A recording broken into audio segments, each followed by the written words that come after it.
देशाचे गृहमंत्री अमित शहा यांनी डॉक्टर बाबासाहेब आंबेडकर यांच्याबद्दल केलेल्या वक्तव्याचा निषेध जो आहे तो या बुलढाणा शहरातील संगम चौक या ठिकाणी जे आहे हा निषेध व्यक्त केला जात आहे। डॉक्टर बाबासाहेब आंबेडकरांची प्रतिमा घेऊन या ठिकाणी जे आहेत विविध संघटनेच्या पक्षांच्या वतीनं निषेध व्यक्त केला जात आहे। आपण त्यांच्याशी बोलणार आहोत, नेमक्या काय त्यांच्या भावना आहेत। सर, काय सांगाल, काय नेमक्या भावना आहेत तुमच्या? आज आपण या ठिकाणी अमित शहा यांचा निषेध व्यक्त करताय, काय भावना आहे?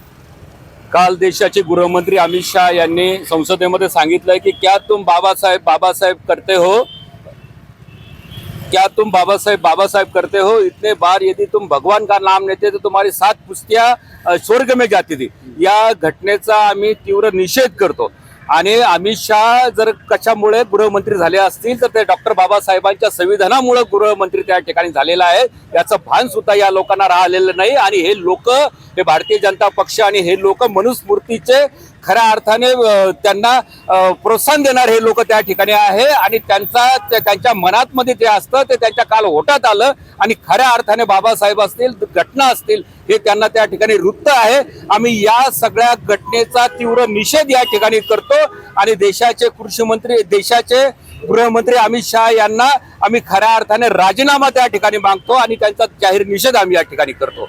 आणि जोपर्यंत आम्ही मरेपर्यंत आम्ही डॉक्टर बाबासाहेबांचं नाव घेत राहणार, कारण डॉक्टर बाबासाहेब आंबेडकरांमुळे आमच्या जीवनाचं सोनं झालं, आमच्या जन्माला अर्थ आला। निश्चितच या ठिकाणी जे आहे डॉक्टर बाबासाहेब आंबेडकरांच्या मुळे आमच्या जीवनाला अर्थ या ठिकाणी प्राप्त झालेला आहे, अशी भावना व्यक्त केली जात आहे।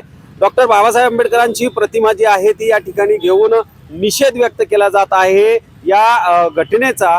ज्या ठिकाणी देशाचे गृहमंत्री अमित शहा यांनी जे आहे एक वक्तव्य केलं होतं त्याचा निषेध कालपासून या ठिकाणी होत आहे। आज बुलढाण्यातील संगम चौकात निषेध व्यक्त केला जातो। काय सांगाल काका, काय नेमक्या भावना आहेत तुमच्या?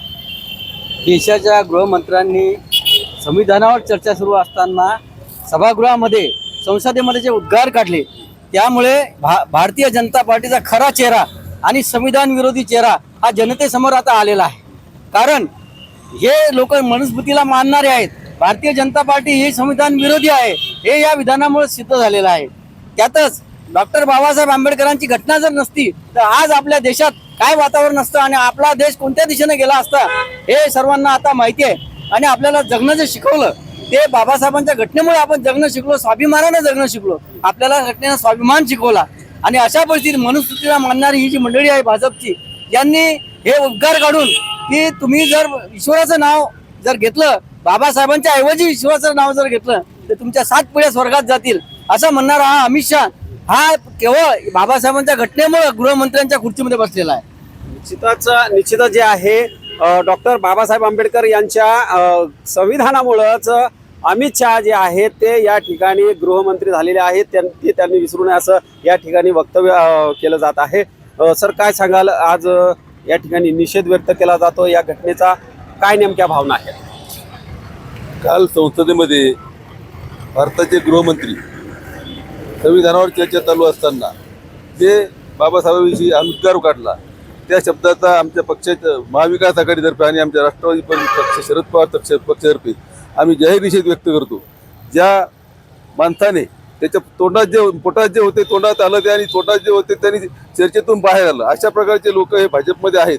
आणि भाजपचा चेहरा त्याच्यामुळे लोकांच्या समोर आलेला आहे, हा संविधान विरोधी चेहरा भाजपचा आहे। आम्ही त्या कृत्याचा पूर्ण निषेध करतो आणि या त्यांच्या बोलण्यामुळे जो अपमान झाला त्यामुळे त्यांनी अमित शहानी राजीनामा द्यावा अशी आम्ही मागणी करतो। निश्चितच जे आहे या ठिकाणी हे जे वर्ष आहे हे भारतीय स्वातंत्र्याचा अमृत महोत्सव म्हणून साजरा केला जात आहे। आणि या वेळेला जे आहे संसदेमध्ये संविधानावर चर्चा देखील घडवून आणली होती। असं असताना हे जे विधान समोर आलेलं आहे या विधानावरून त्यांच्या मनात जे होतं ते समोर आलं असल्याची प्रतिक्रिया जी आहे ही समोर येत आहे। दीपक मोरे, नवराष्ट्र, बुलढाणा।